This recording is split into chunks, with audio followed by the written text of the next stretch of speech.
خیبر کا پورا قلعہ بنایا کس کے لیے گیا تھا؟ خیبر اس طرح کی بستی نہیں تھی جیسے عام بستیاں ہوتی، یہ 2 آدمی آ کے رہنے لگے، پھر 10 ہو گئے، پھر 100 ہو گئے، پھر 500 ہو گئے. نہیں، یہ باقاعدہ پلاننگ کے تحت الگ سے بنایا گیا، جیسے پاکستان میں اسلام آباد. تو کیوں بنایا گیا؟ صرف اس لیے بنایا گیا کہ آخری رسول آنے والا، ہمیں اس کی مدد کرنا ہوگی، اس کا ساتھ دینا ہوگا، اور مدد اور ساتھ خالی زبانی نہیں، عملی طور پہ ہمیں اس کے لیے تیار ہونا. اب کیا عملی طور پہ تیار ہونا ہے؟ سوچنا شروع کیا ان لوگوں نے جنہوں نے خیبر بنایا. آج اگر اسرائیل کہتا ہے کہ خیبر ہماری مملکت گریٹر اسرائیل میں شامل ہے اور مدینہ ہمارے گریٹر اسرائیل میں شامل ہے، تو کہتے یہی ہے نا کہ ہمارے بزرگوں نے بنایا ہے اس کو. وہ مکے کو نہیں کہتے ہیں کیونکہ مکہ پرانا شہر، وہ مدینے کو کہتے ہیں اور خیبر کو کہتے ہیں. مدینہ بھی اس طرح سے ان یہودیوں نے بنایا تھا پیغمبر کی محبت میں، اور خیبر بھی بنایا تھا پیغمبر کی محبت میں.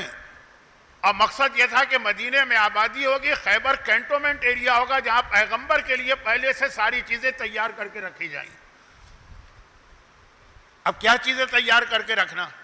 اب انہوں نے خود سوچا، جیسے ہم اور آپ سوچتے ہیں کہ ہمیں امام زمانہ کی مدد کرنا ہے. کیا مدد کرنا ہے؟ خود اپنے حساب سے سوچتے ہیں کہ یہ مدد کرنا.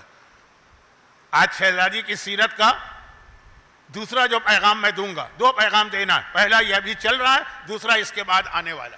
دونوں کا تعلق اسی جملے سے کہ ہم اور آپ اپنے حساب سے نہ سوچیں جیسے ان لوگوں نے سوچا.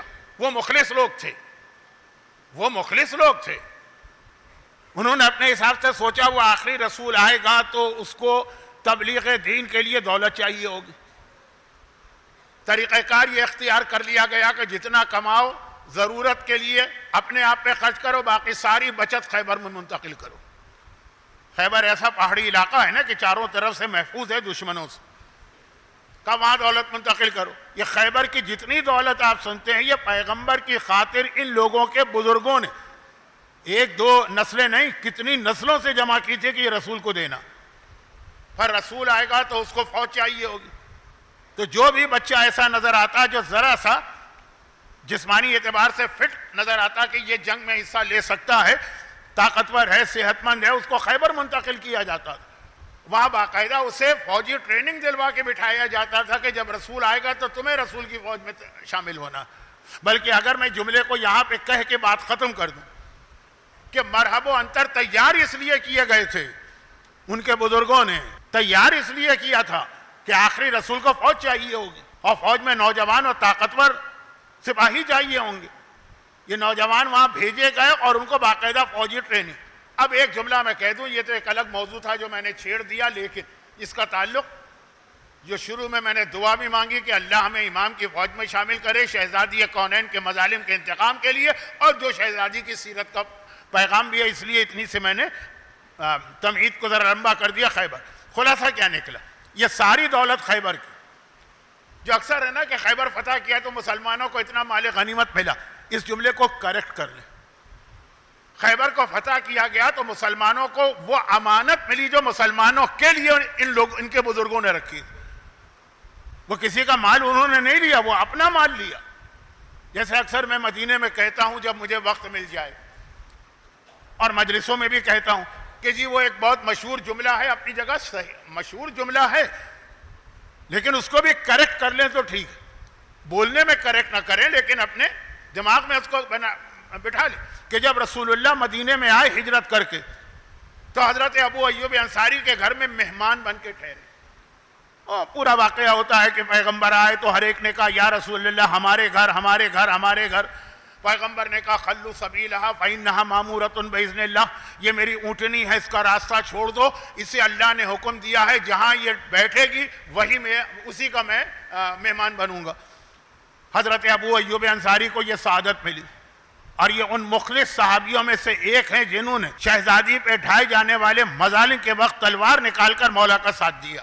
ایک لسٹ ہے، اس کے اندر سلمان ہیں، مقداد ہیں تو مشہور ہیں، ابو ایوب انصاری بھی ہیں، خزیمہ ابن ثابت انصاری بھی ہیں، خالد ابن سعید ابن عاص بھی ہیں. خیر آخر وقت تک محب اہل بیت رہے. اتنے محب اہل بیت ابو ایوب انصاری کہ جب زمانے کے امام زمانہ کی والدہ جناب نرجس خاتون کو جو کنیز کے شکل میں بغداد تک پہنچ گئی تھی، وہاں سے سامرہ بلوانا تھا. تو 10ویں امام نے جس شخص کو بلایا وہ انصاری تھا. اور کیا کہہ کے بلایا کہ چونکہ تمہارے بزرگوں نے ہمیشہ سے ہم سے محبت کی ہے، اس لیے یہ سعادت میں تمہیں دے رہا ہوں کہ میری بہو کو پورے احترام کے ساتھ بغداد سے سامرہ لے کے آؤ. یہ ابو ایوب انصاری کی اولاد. خیر، تو یہ بات ذرا لمبی نہ ہو جائے، وقت بہت کم ہے، لیکن عام طور پہ یہی پڑھا جاتا ہے کہ ابو ایوب انصاری کا گھر تھا، پیغمبر ان کے ہاں مہمان ٹھہرے. لیکن اگر آپ تاریخ میں جائیے تو یہ گھر ابو ایوب انصاری کا کہاں تھا؟ یہ تو یمن کے بادشاہ طبع کا گھر تھا، جس کو یہ اطلاع ملی کہ ایک آخری رسول آنے والا. وہ تو پیغمبر سے کئی سو سال پہلے کی بات ہے، 50-60 سال نہیں، کئی سو سال. وہ مدینے آیا. مدینے آنے کے بعد اس نے ایک مکان خریدا کیا؟ بنوایا. بادشاہ، یمن کا بادشاہ. اس زمانے میں یمن دنیا کی سب سے بڑی حکومتوں میں سے ایک تھی. اور اس کے بعد پھر اپنے ایک وزیر کو، اس کا نگران، کسٹوڈین، ٹرسٹی، متولی جو بھی کہیے، وہ مقرر کیا کہ یہ مکان میں نے دے دیا رسول اللہ کو، یہ ان کا ہو گیا. لیکن چونکہ وہ ابھی آئے نہیں، تم اس کی حفاظت کرو، جب وہ آئیں گے یہ ان کو منتقل کرنا. اب یہ کئی سو سال پہلے کی بات ہے. پھر وہ وزیر مرتے وقت اپنے بیٹے کو اس میں پھر ابو ایوب انصاری آتے ہیں. تو رسول خدا بھی کسی اور کے گھر میں نہیں ٹھہرے، اس گھر میں ٹھہرے ہیں جو بطور ایک گفٹ یمن کے بادشاہ نے کئی سو سال پہلے ان کے لیے بنایا تھا. خیبر میں جو مال غنیمت ملا، ظاہری اعتبار سے تو ہم یہی کہیں گے کہ جنگ کے نتیجے میں ملا، لیکن یہ ساری دولت جن لوگوں کی تھی، جو لوگ اس وقت خیبر میں تھے، یہ ان کی دولت نہیں تھی، یہ ان کے بزرگوں نے جمع کی تھی. کئی نسلوں سے یہ پیغمبر کے لیے جمع کی گئی، مدینے سے بھجوائی جاتی تھی. جو بچ جائے پیسہ وہاں بھجوا دو. اور یہ فوج تو کتنا اینٹی کلائمیکس ہوا کہ جو فوج رسول خدا کی حمایت کے لیے، حفاظت کے لیے، مدد کے لیے، تبلیغ اسلام کے لیے بنائی گئی، وہی اسلام کی سب سے بڑی دشمن بنی. یہ سب سے بڑی دشمن میں نے اس لیے کہا کہ ابو جہل کی فوج ختم ہو گئی، آج نام و نشان نہیں. ولید، عتبہ، شیبہ، ابو لہب، کفار مکہ، مشرکین مکہ، وہ ختم ہو گئے. خیبر کا جو انتقام ہے وہ اب تک چل رہا ہے. تو اب یہ ہے کہ سب سے بڑی دشمن بنی کون سی فوج؟ جو پیغمبر کے لیے بنائی گئی ہے. اور وہی ساری دولت جو پیغمبر کی مدد کے لیے جمع کی گئی اور پیغمبر کے خلاف استعمال ہوئی ہے. پہلی مجلس میں یا دوسری میں یا پہلی میں ابو عامر کا واقعہ آیا. اس کو فائنانس کون کر رہا تھا؟ یہی خیبر کی دولت آ رہی. وہ ابو عامر جو رسول خدا کی مخالفت اتنی زیادہ کر رہا ہے، واقعات دہرانے کا میرے پاس ٹائم نہیں. تو ذرا سوچی، یہ تاریخ کے واقعات کیوں بیان ہوتے ہیں؟ تلک الایام نداولها بین الناس. قرآن جب تاریخ بیان کرتا ہے، وہ تاریخ بیان نہیں کرتا، وہ چیزیں بیان کرتا ہے جو ہمیں اور آپ کو اپنی زندگی میں پیش آنے والی. یہی وجہ ہے کہ قرآن اس طرح کی بات ہی نہیں کرتا جو ہمارا ہر بچہ، ہر بوڑھا، ہر جوان، ہر مرد، ہر عورت کرنا چاہتا. یعنی قرآن کوئی واقعہ بیان کرے گا، کچھ بتائے گا ہی نہیں، اس واقعے کا کوئی ابتدا انتہا کچھ نہیں. اتنا حصہ بتائے گا جو تمہارے کام کا. حابیل و قابیل کا پورا واقعہ قرآن نے بتا دیا، نہ حابیل کا نام لیا نہ قابیل کا. کب آدم کے دو بیٹوں، بھئی نام سے تمہارا کیا تعلق؟ ان کا پیغام دیکھو کہ ایک کی قربانی قبول ہوئی، ایک کی رد ہوئی. اور حسد کے نتیجے میں کیا ہوا؟ جیسے کل میں نے عرض کیا، پورے قرآن میں کتنی ہی عورتوں کا ذکر آیا، نام کسی کا نہیں لیا. بھئی نام سے کیا تعلق تمہیں؟ دلچسپی ہو سکتی ہے، لیکن قرآن دلچسپی کی کتاب نہیں ہے، ہدایت کی کتاب ہے. تمہیں یہ دیکھنا، یہ نہیں دیکھنا کہ فرعون کی بیوی کا نام آسیہ تھا کہ کیا تھا، دیکھنا ہے ان کا پیغام کیا. حضرت خضر موسیٰ کا پورا واقعہ بتا دیا، اتنا لمبا چوڑا واقعہ، خضر کا نام تک نہیں لیا. بھائی ہمارا ایک نے ایک بندہ ملا. تو ہمارے ہاں تو ہر چیز میں نام. قرآن اس لیے تاریخ بتا ہی نہیں رہا کہ وہ ہمیں ہسٹری کی معلومات دینا چاہتا ہے، وہ ہمیں نتیجہ، پیغام کہ روح کیا ہے اس واقعے کی، ہم یہ واقعہ کیوں نقل کر رہے ہیں. تو اس حوالے سے خیبر کا جب تذکرہ ہوگا تو صرف یہ دیکھنا ہے کہ جو خیبر پیغمبر کی مدد اور حمایت کے لیے تیار کیا گیا، اور زبانی نہیں. ہم اور آپ تو خم سے دیتے ہیں تو جان نکل جاتی، اول تو دینے کو تیار نہیں. اب جب بڑی مشکل سے دیتے ہیں تو کوشش کرتے ہیں جتنا دیا ہے اس سے زیادہ کسی طرح واپس کھینچ لیں. ہر آدمی اپنا ایک پروجیکٹ لے کے بیٹھا ہوا ہے کہ جی یہ ہمیں خم سے چلانا. اپنی جیب سے چلاؤ اگر پروجیکٹ چلانا ہے تو. خیر، تو مطلب یہ ہے کہ ہماری یہ حالت. اور وہاں یہ ہے کہ ان کے یہاں وہ تصور نہیں تھا، لیکن وہ اپنی ساری بچت.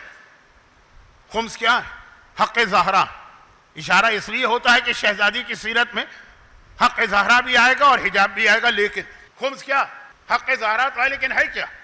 آپ سے یہ نہیں کہا جا رہا، جبکہ کہا جا سکتا کہ خرچ کرو اپنے آپ پہ، جو بچ جائے وہ ہم کو دے دو، وہ بھی نہیں دو، اس کا 5واں حصہ ہم کو دو، 4 حصے اپنے لیے رکھو۔ خیبر کے یہودیوں نے خود سے وہ ساری دولت پیغمبر کے لیے رکھے، سارے نوجوان بچے وہاں بھیجے، اور وہی اسلام کے خلاف استعمال، جس رسول کی مدد کے لیے بنائے گئے انہی کے خلاف استعمال ہوا۔ ایسا تو نہیں کہ یہی کچھ امام زمانہ کے حوالے سے ہماری اور آپ کی کہانی بن جائے، اللہ نہ کرے کہ ایسا ہو۔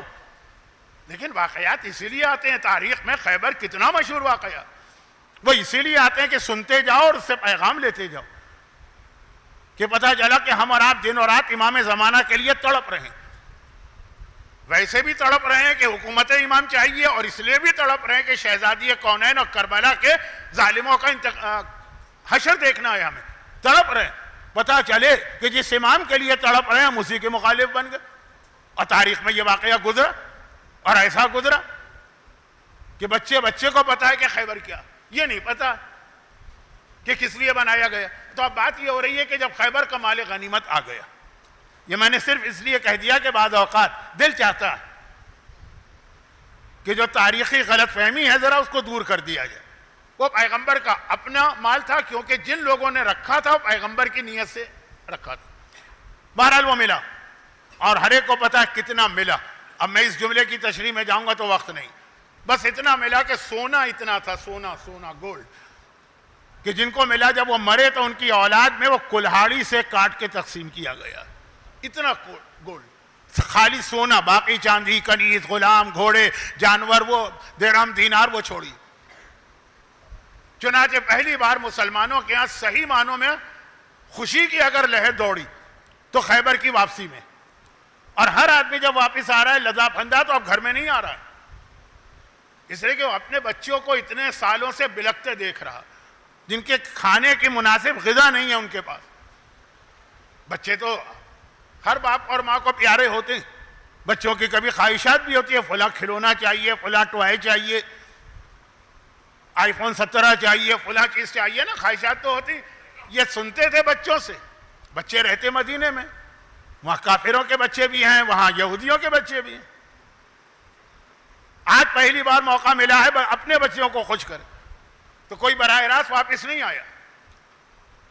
پہلے زمانے کا ایک طریقہ تھا، آج تو اب نہیں رہا، لیکن پہلے بہت تھا یہ طریقہ، کہ چونکہ الیکٹریسٹی نہیں تھی پہلے سے، مطلب کیا ہے 100 سال پہلے الیکٹرک نہیں تھی نا، تو مغرب کے بعد دکانیں بند ہوتی تھی، لیکن اگر معلومات اطلاع آ گئی کہ چاند ہو گیا عید کا، اور راتوں رات دکانیں کھل جاتی ہیں، بازار سج جاتے ہیں کہ ہر آدمی کو خریداری کرنا۔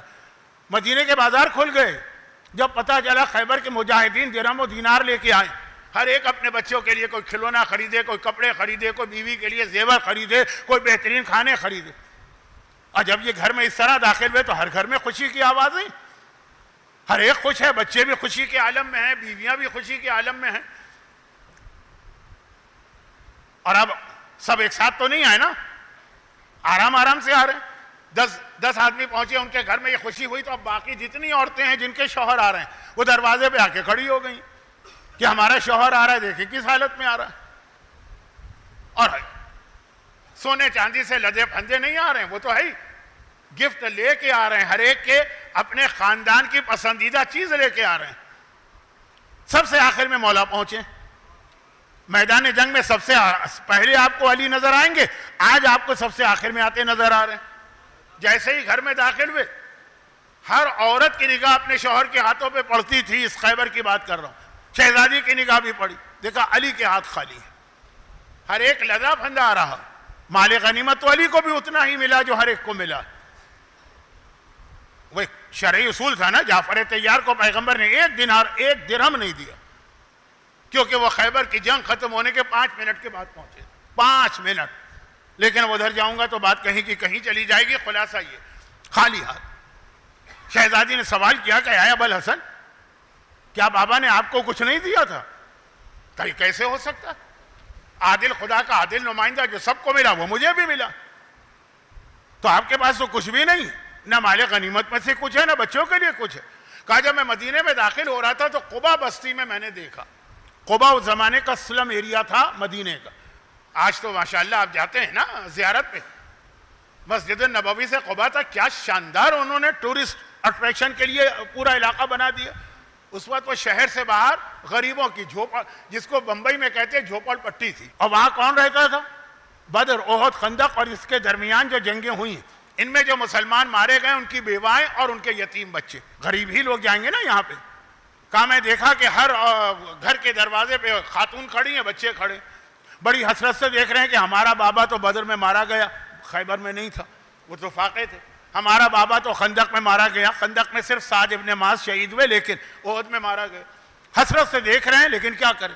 ان بچوں کو دیکھ کر مجھ سے نہ رہا گیا. میں نے سارا کا سارا جو مال غنیمت مجھے ملا تھا وہ سارا ان بچوں میں تقسیم کر دیا، ان بیواؤں میں تقسیم کر دیا.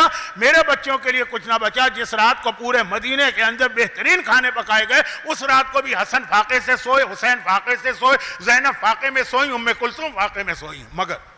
مگر بات یہ تھی کہ شہزادی نے جیسے ہی جملہ سنا فوراً سجدہ شکرانہ میں یہ جملہ کہا، خدا بندہ جو میں سوچ رہی تھی، جو میری توقع تھی، الحمدللہ وہ پوری ہوئی. کیا توقع؟ مال دنیا، سونا اور چاندی میرے گھر میں داخل نہیں ہوا. شہزادی کی سب سے بڑی تمنا یہی تھی. اسلام دولت کے خلاف نہیں. شہزادی کی ماں خدیجہ کی دولت بھی آپ سنتے ہیں اور شہزادی کی بیٹی زینب کبریٰ کی دولت بھی آپ سنتے ہیں. شہزادی زینب کی کبھی دولت کی کیفیت سنیے. پوری جوانی شہزادی زینب نے اپنی نانی خدیجہ کی طرح سونے اور چاندی کے بیچ میں گزاری. مگر فاطمہ زہرا نمونہ عمل بننے والی ہیں قیامت تک کے لیے. 14 معصومین میں عورت تو ایک ہی ہے نا. چنانچہ پیدائش سے لے کے وفات تک فاقے، مجبوری کے نہیں. وہ واقعہ آپ سنتے ہیں نا کہ فضہ نے جب سونا بنایا تو مولا نے ٹھکرا دیا اور پھر بتایا کہ ہم چاہیں تو پوری دنیا سونا بن جائے. واقعات مشہور ہیں، میں آپ کا وقت نہیں لینا چاہتا. میں تو شہزادی پیغام دے رہی، یہ دنیا کی اور دولت کی محبت دلوں سے نکالو. مل رہی ہے، حلال طریقے سے مل رہی ہے، جائز طریقے سے مل رہی ہے اور جائز طریقے سے خرچ بھی ہو رہی ہے. دولت ایک عجیب چیز ہے نا. اس کو لینا بھی حلال طریقے سے، اس کو خرچ بھی حلال طریقے سے کرنا. لوگ اول تو لیتے وقت بھی نہیں سوچتے اور اگر کوئی احتیاط کرتا بھی ہے تو خرچ کے موقع پہ نہیں. خرچ تو ہوتا ہے کہ جی ہماری دولت ہے، ہماری مرضی، جہاں چاہے خرچ کرے. جو کل ایک جملہ میں نے پرسوں پڑھا تھا، پنجابی کا ایک محاورہ جو مجھے بہت پسند ہے، شوق کا مول نہیں. کیا تمہارے لیے شرعاً جائز ہے آئی فون 17 لینا؟ نہیں بھائی، شوق ہے، شوق کا مول نہیں ہے. اپنے ضروری خرچے روک کر بھی یہ لیں گے. مثلا یہ آئی فون 17 کی بات تو میں اس لیے کر رہا ہوں کہ یہ چیزیں بہت مشہور ہو گئیں، ورنہ میں تو وہ آدمی ہوں جو فون رکھتا ہی نہیں ہوں. جو سنا ہے آپ لوگوں سے. تو آپ اگر حلال طریقے سے لیا بھی ہے تو خرچ بھی آرام طریقے سے ہونا چاہیے. بلکہ ہمارے یہاں تو ایک شرعی مسئلہ یہ بھی ہے، یہ اختلافی مسئلہ ہے جو میں آپ بتا رہا ہوں، ایک ہلکا سا اشارہ، لیکن ہے شرعی مسئلہ کہ خرچ جو ہے وہ آپ اپنی حیثیت سے زیادہ نہیں کر سکتے. اسراف کا گناہ کبیرہ میں ایسا گناہ ہے کہ قرآن کہتا ہے ان المبذرین کانوا اخوان الشیاطین. یہ حدیث نہیں ہے، قرآن ہے. حدیث اور قرآن کا مطلب یہ نہیں کہ میں حدیث کی اہمیت کم کر رہا ہوں. حدیث میں بہت زیادہ چانسز ہے کہ الفاظ راوی کے ہوں گے، پیغام امام کا. قرآن کے اندر تو لفظ بھی ایک اللہ کی طرف سے آیا ہے کہ فضول خرچی کرنے والے شیطان کے بھائی ہیں. یہ قرآن کہہ رہا ہے شیطان کے بھائی. لیکن ہمارے یہاں جائز اور حلال چیزوں میں بھی جو خرچ ہو جاتا ہے، شادی میں، برتھ ڈے پارٹی میں، کہیں گھومنے پھرنے میں، آئی فون خریدنے میں، لباس میں. اب میں جانتا ہوں کہ جو مجمع میرے سامنے ہے وہ ایسا نہیں، لیکن صرف توجہ دلانے کے لیے